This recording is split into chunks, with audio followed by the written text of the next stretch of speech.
Venipuncture is often a frightening experience for the patient. For many patients, the anticipation of the procedure is worse than the actual drawing of the blood. The medical assistant should take time to explain the procedure to the patient in an unhurried and confident manner. This helps to alleviate the patient's fears, which relaxes the patient's veins. Relaxed veins make venipuncture easier to perform and result in less pain for the patient. Here are the supplies needed for venipuncture with the vacuum tube method. Disposable gloves, tourniquet, safety glasses, adhesive bandages, cotton balls, antiseptic wipe, evacuator tubes with labels, plastic holder, double-pointed needle, biohazard sharp container, and laboratory requisition form.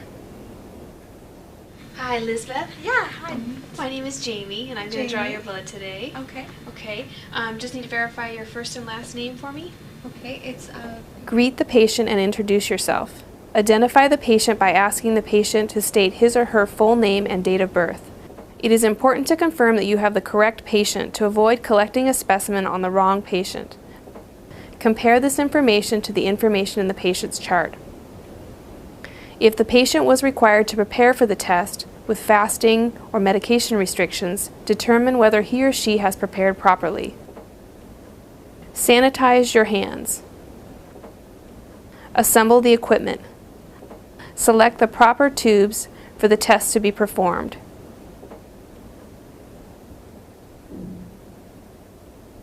Prepare the vacuum tube system. Remove the cap from the posterior needle using a twisting and pulling motion. Insert the posterior needle into the small opening of the plastic holder.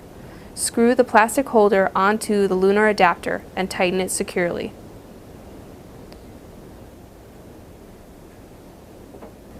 In this demonstration, we will be drawing a lavender purple top tube. This is the most common tube used for collecting a specimen for a complete blood count. We will also be using a gold serum separator tube. Vacuum tube needles are packaged in a sealed twist-apart plastic container. The needle used with the vacuum tube method consists of a double-pointed stainless steel needle with a threaded hub near its center. The needle is coated with silicone, enabling it to penetrate the skin smoothly. The anterior needle is longer and has a beveled point designed to facilitate entry into the skin and the vein. The posterior needle is shorter, and its purpose is to pierce the rubber stopper of the evacuated tube. The posterior needle has a rubber sleeve that facilitates as a valve. Pushing the tube stopper of an evacuated tube onto the posterior needle compresses this rubber sleeve and exposes the opening of the needle, allowing the blood to enter the tube. When a tube is removed, the sleeve slides back over the needle opening and stops the flow of blood. The patient position for venipuncture is especially important to the successful collection of a blood specimen. Proper positioning allows easy access to the vein and is more comfortable for the patient. The patient position depends on the vein to be used. The most common site for venipuncture is the antecubital space. The patient should be seated comfortably in a chair. The arm should be extended downward to form a straight line from the shoulder to the wrist, with the palm facing up. The arm should be well supported by the armrest or a roll towel for support. A venipuncture should never be performed with the patient sitting on a stool or standing. The patient may faint and injure him or herself. If the patient appears nervous or has fainted in the past from venipuncture, it is best to draw the patient when they are in a supine or semi-reclined position. An important step in the venipuncture procedure is the application of a tourniquet. The tourniquet makes the patient's veins stand out so they are easier to palpate. The tourniquet acts as a dam, which causes the venous blood to slow down and pool in the veins in the front of the tourniquet. This pooling of blood makes the veins more prominent so they are more visible and can be palpated. The tourniquet should be applied with enough tension to slow the venous flow without affecting the arterial flow. A tourniquet that is too tight obstructs both the venous blood flow and the arterial flow, which may result in a specimen that produces inaccurate test results. Never leave the tourniquet on an arm for more than 1 minute at a time. Thoroughly palpate the selected vein. Gently palpate the vein with the fingertips to determine the direction of the vein and to estimate its size and depth. Cleanse the site with an antiseptic wipe.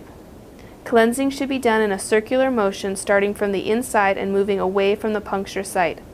Allow the site to air dry. After cleansing, do not touch the area. Anchor the vein. Inspect your needle. Position the needle at a 15-degree angle to the arm. Rest the backs of the fingers on the patient's forearm. Ensure that the needle points in the same direction as the vein to be entered. The bevel of the needle needs to be pointed up. Tell the patient that he or she will feel a small stick, and with one continuous steady motion enter the skin and then the vein. You may feel a sensation of resistance followed by a release as the vein is entered. When the release is felt, you have entered the vein and should not advance the needle any further. Stabilize the vacuum tube setup by firmly grasping the holder between the thumb and the underlying fingers to prevent the needle from moving. Place a cotton ball slightly above the puncture site and carefully withdraw the needle at the same angle as that for penetration. Immediately move the cotton ball over the puncture site and apply firm pressure. To activate the safety, push the shield forward with your thumb until you hear an audible click, which indicates the shield has been locked into place. Immediately discard the plastic holder and attach needle in a biohazard sharps container. Cooperative patients can be asked to apply pressure with a cotton ball on their arm for 1 to 2 minutes. Remove the cotton ball and inspect the puncture site to ensure that the opening is sealed with a clot. Apply an adhesive bandage to the puncture site. Label the tubes with the patient's first and last name, patient's date of birth, time the blood was drawn, and your initials. Make sure that the patient is feeling fine, not dizzy or lightheaded before they stand.